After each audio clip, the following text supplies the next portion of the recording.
El río Jordán finalmente se ha secado y algo terrible está ocurriendo. Hola, bienvenidos a nuestro canal. ¿Sabías que el río Jordán es uno de los ríos más importantes del Medio Oriente? ¿Conoces la situación actual y los nuevos descubrimientos que se han hecho en él? ¿Sabes la relación que tiene este río con el Mar Muerto? Pues si no lo conoces y quieres saber más sobre este místico río, te invito a que nos acompañes el día de hoy mientras exploramos sobre este fascinante río. Así que ponte cómodo y empecemos. Primero, algo de historia sobre el río Jordán.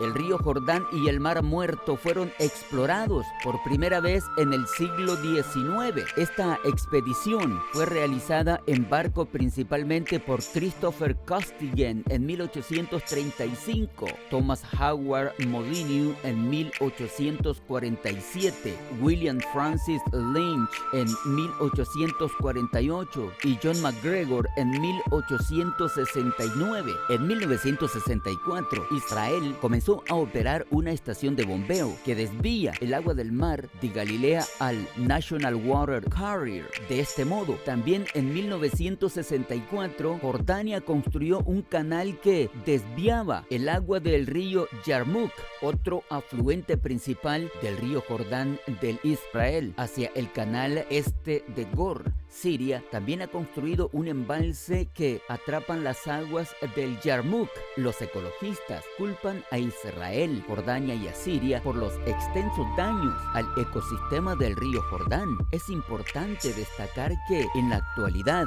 las aguas del río Jordán son el 70% al 90% utilizadas con fines humanos y el flujo reduce considerablemente la manera constante. Debido a esto y a la alta tasa de evaporación del Mar Muerto, así como la extracción industrial de sales a través de estanques de evaporación, el mar se está reduciendo. Todas las aguas poco profundas del extremo sur del mar se han drenado en los tiempos modernos y ahora son salinas. De este modo, el río Jordán ha perdido el 98% de su caudal histórico y podría secarse pronto si los países de la zona no toman medidas. Israel, Siria y Jordania son los responsables de esta situación al haber tomado a lo largo del siglo pasado decisiones que han convertido el lugar donde se cree que Jesús fue bautizado en un hilo de aguas residuales estancadas y salinas. Israel ha desviado para uso doméstico y agrícola un 46 a 47% del flujo, Siria un 25 a 24%, Jordania de un 23 a un 24%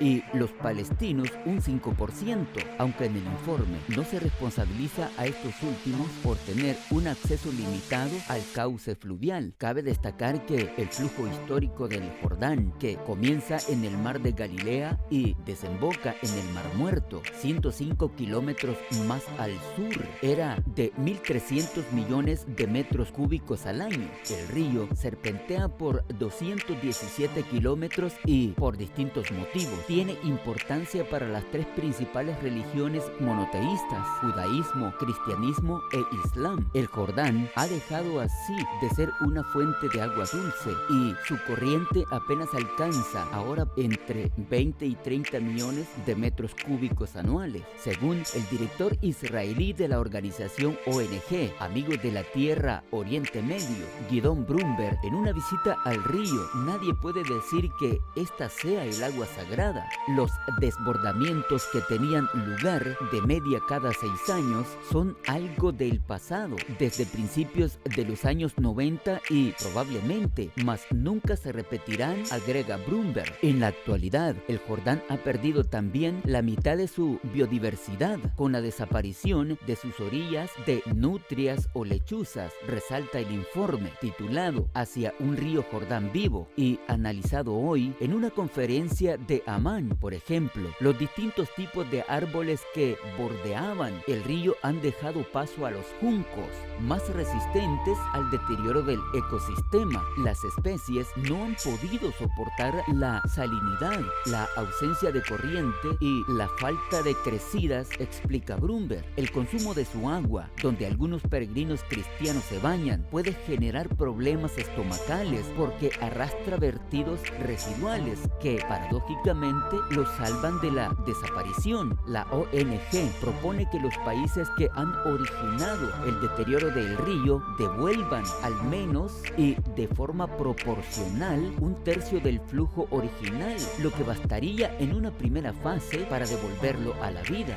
De este modo, Israel argumenta, debería de ceder incluso algo más, dada su situación económica, y permitir un reparto equitativo del agua con los palestinos, a los que actualmente impiden extraerla directamente del Jordán, que atraviesa decenas de kilómetros de Cisjordania. En este sentido, Amigos de la Tierra Oriente Medio presentó otro informe en el que propone a Israel, Jordania y la Autoridad Nacional Palestina, ANP, fórmulas de ahorro de agua que poder dedicar al Jordán, una exigencia que no afectúa a los palestinos por su desigual acceso al agua. Según la ONG, la combinación de campañas de concienciación, reutilización de agua, control de fugas y otras medidas podrían permitir economizar más de 900 millones de metros cúbicos anuales.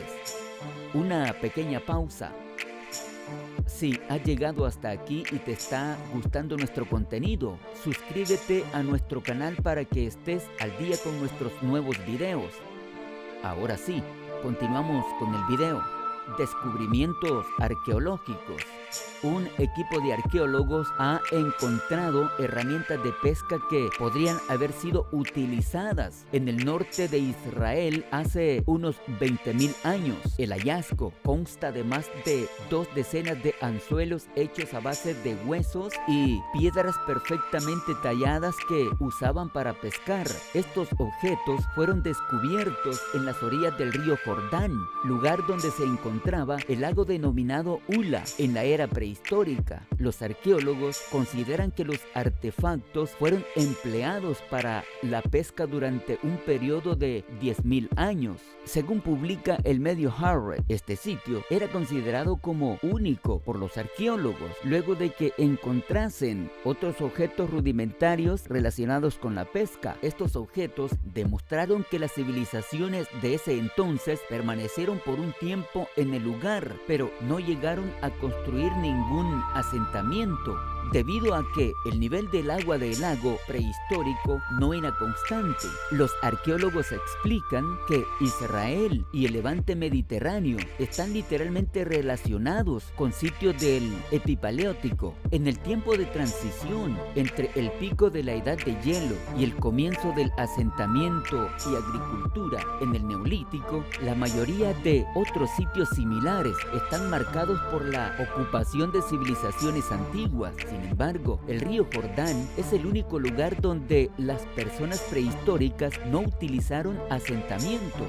Aparentemente, lo utilizaban para explotar recursos acuáticos y semiacuáticos como moluscos, cangrejos, tortugas y anfibios. El Mar Muerto y su relación con el Jordán. El Mar Muerto, conocido mundialmente por sus características aguas en las que es imposible sumergirse, es el lago salino, con una cantidad de sal 10 veces mayor que la del océano más profunda del mundo, con más de 300 metros de profundidad en su punto más hondo, enclavado entre Israel, Jordania y Cisjordania. Un desastre medioambiental amenaza una de sus principales atracciones turísticas que desaparecerán si no se le pone remedio a esta catástrofe. Cuenta a Viajes National Geographic Michael Sker, un guía israelí que bien conoce no solo el área, sino la situación actual del propio Mar Muerto y del resto del país. ¿Por qué se seca el Mar Muerto? Existen fundamentalmente tres motivos por los que el Mar Muerto se está secando, y la mano del hombre tiene mucho que ver en ellos. El Mar Muerto necesita agua de otras fuentes naturales para nutrirse, y la desecación del río Jordán, encargado de suministrar el agua al Mar Muerto, ha sido determinante para que este comience también a secarse. Todo esto sucede porque el Mar de Galilea, otro gran lago alimentado por el agua del deshielo de los altos del Golán, manda agua hasta el Mar Muerto a través del río Jordán, que está experimentando una muerte lenta a raíz de que en 1992 Israel construyera una presa en el Mar de Galilea, impidiendo que el agua circulara hasta el Mar Muerto y restringiendo su suministro porque el país necesita esa agua. Conviene aquí mencionar que Israel es, además, el líder de producción de agua dulce a partir de agua salada, añade Scare. De tal manera, otra de las razones principales por la que los niveles del agua están disminuyendo tiene que ver con el clima seco y árido de la región,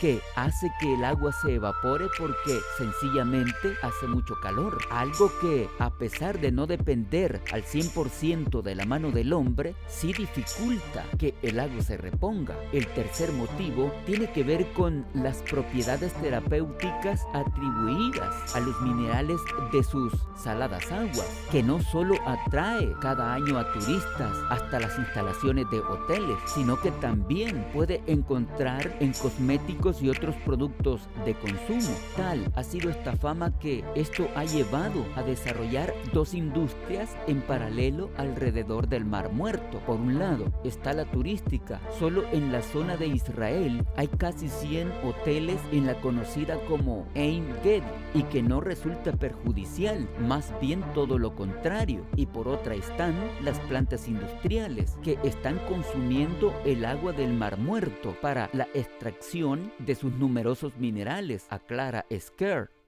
¿Se está haciendo algo por salvar al Mar Muerto?